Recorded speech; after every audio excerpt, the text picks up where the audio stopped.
Salamat, Kapi, sa pagpunta mo rito, Bats 2000. At naalala niyo ulit kami.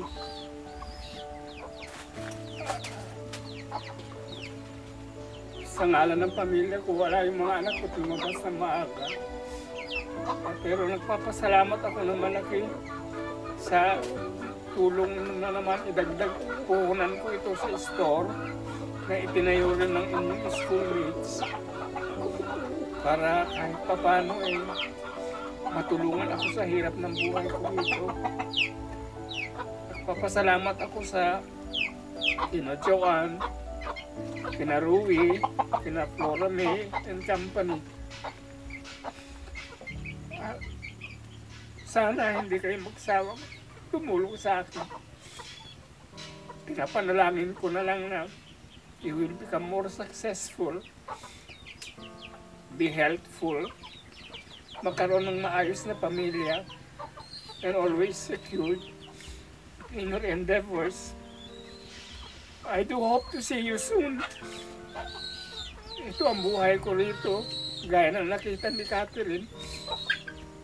Nandito ako sa gitna ng kamaisan, far away from my neighbors.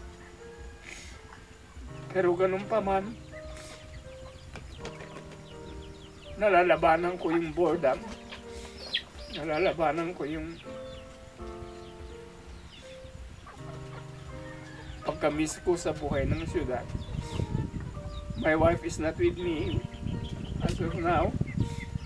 She's working in Cavite as a nanny.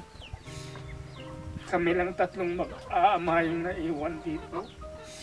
Kaya malaking pasasalamat at naaalala ko ng mga schoolmates nyo, ng batchmates nyo, especially Cathy, na dumating pasado alas 11 ng gabi para lamang madamayan ako at maiparating yung tulong ninyo. Na sana you will become more successful.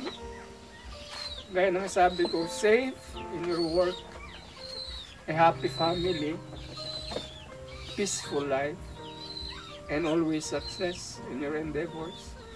I miss you so much. Parati kayong minamahal, Baste. Sana makita tayong muli. At sana, very soon. I miss you all and thank you so much. I love you. Thank you.